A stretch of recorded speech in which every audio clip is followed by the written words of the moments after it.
നേന്ത്രപ്പഴത്തില് പെട്ടെന്ന് കൊലക്കുണ്ട്. 6 മാസം കൊണ്ട് കൊലച്ച് നമ്മള് സാധാരണ നേന്ത്രക്ക 9 മാസം കൊലക്കാൻ, ഒരു കൊല്ലം കൊല വെട്ടുമ്പോൾ ഇത് 6 മാസം കൊലച്ച് മറ്റേ കൊലക്കുന്നോട് കൂടി കൊല വെട്ടൽ തുടങ്ങാം. ഇതിന്റെ പേരെന്താ? മഞ്ചേരിക്കുള്ളൻ. മഞ്ചേരിക്കുള്ളൻ. ഓക്കെ. ഇത് നമുക്ക് എത്ര രൂപ? 300 വിറ്റിന് നമ്മള് 30 രൂപക്ക് ഒന്നെടുക്കുമ്പോ പിന്നെ തോനെടുക്കണൊക്കെ മനസ്സിൽ ഹോൾസെയിൽ എടുക്കുമ്പോൾ മനസ്സിൽ കുറയും.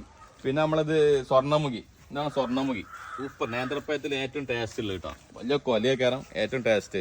സ്വർണ്ണമുഖി വലിയ കൊല പറഞ്ഞാല് നമ്മളിപ്പോ ഒരു സാധാ നമ്മള് ജൈവവളം എന്ന് പറഞ്ഞാൽ ഇപ്പൊ ശരിക്കും ആട്ടുംകാട്ടും കുറച്ച് എല്ലുപൊടിയും വേപ്പും ഉണ്ടാക്കി ഇട്ട് നമ്മൾ ഒരു സാധാ നേന്ത്രപ്പഴത്തിന് സാധാ ലെവലിൽ കുഴിച്ചിട്ട് വെച്ച് റെഡി ആക്കുന്നതോട് കൂടി അതിൽ ഒരു എങ്ങനെ നോക്കിയാലും 35-30 ഉണ്ടാവും.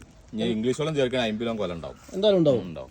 പിന്നെ ഇപ്പൊ പിന്നെ നമ്മളെന്താ വെച്ചാൽ നമ്മളേക്ക് നല്ല വേറെ ഒന്ന് കന്ന് വാങ്ങുകയാണെങ്കിലും നമുക്ക് വേറെ നമ്മൾ പറഞ്ഞു കൊടുക്കാന്ന് വെച്ചാല് അധികം ആൾക്കാര് നമ്മള് അതിന് എങ്ങനെ വെച്ചാല് കന്ന് പറിക്കേണ്ട കൂട്ടം കട്ടല്ലാത്ത കൂട്ടം നമുക്ക് പാർട്ടി പറിച്ച് തന്നിട്ടുണ്ടെങ്കിൽ നമ്മളെന്താ വെച്ചാൽ ചിലപ്പോ തൂമ്പടയാൻ ചാൻസ് ഉണ്ടാവും.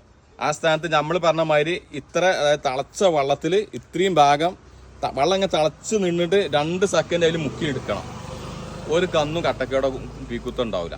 ഇനിയിപ്പോ നമ്മളതും ചെയ്യാൻ പറ്റുന്നുണ്ടെങ്കിൽ പെരക്കാരൊക്കെ വീട്ടാവശ്യത്തിന് ഇപ്പൊ മൊത്തത്തില് നിലത്ത് കുഴിച്ചിടണോലും ആണ് തോട്ടത്തിനൊക്കെ ഉള്ളവർക്ക് വെള്ളം നല്ലോണം ഇങ്ങനെ തിളപ്പിച്ചതിന് ശേഷം നമ്മളിവിടെ പിടിച്ച് 2 സെക്കൻഡ് മുക്കാൻ എടുക്കുക. ഒന്നായിട്ട് അതിലേക്ക് ഇടല്ല കേട്ടോ. ഇങ്ങനെ മുക്കിയിട്ട് ഇങ്ങനെ എടുക്കണം. ഏകദേശം ഇത്രത്തോളം അങ്ങനെ മുങ്ങ. അത് മുക്കിയെടുത്താല് ഒരൊറ്റ കന്നും പിന്നെ പീക്കേട് ഉണ്ടാവില്ല. പീക്കുത്തോ അല്ലെങ്കിൽ കട്ടക്കേടോ തൂമ്പടിച്ചോ ഉണ്ടാവില്ല. അതെങ്ങനെ നല്ല കന്ന നമുക്ക് തന്നിക്കുന്നുണ്ടെങ്കിൽ ഏത് കൂട്ടം അടച്ചാണ് പിന്നെ അത് എന്തായാലും ആ കട്ടക്കേട ഉണ്ടാവും കേട്ടോ. കൂട്ടം തല പോയത് ആദ്യം തന്നെ പീക്കുത്തും മറ്റേത് ഉള്ളതാണെങ്കിൽ പീക്കുത്തല്ല തൂമ്പ അടച്ച കന്നാണെങ്കിൽ അങ്ങനെ വരും. മറ്റേത് നമ്മൾ വരുന്ന നമ്മൾ മുക്കിനോട് കൂടി നമ്മൾ തളച്ച വെള്ളത്തിൽ മുക്കിനോട് കൂടി ഇതിനുള്ളിൽ മുട്ട ഉണ്ടല്ലോ ലാർവ അതൊക്കെ ബിരിയാതെ അതാണ് ഫുള്ള് പീങ്ങ മാതിരി വെന്തായില്ലോ.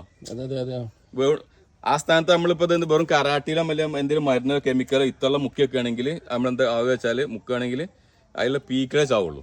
ആ മുടുക അടത്താനുണ്ടോ നമ്മളാ മുടുക നേരെ ഇതിൽ കൊണ്ട് വെക്കുമ്പോ അതാ അതിൽ വിരിയും മണ്ണ് കൊണ്ട് വെക്കുന്നോട് കൂടി. ഇത് മുട്ട അടക്കാൻ പീങ്ങിയാല് പിന്നെ ആ പ്രശ്നങ്ങൾ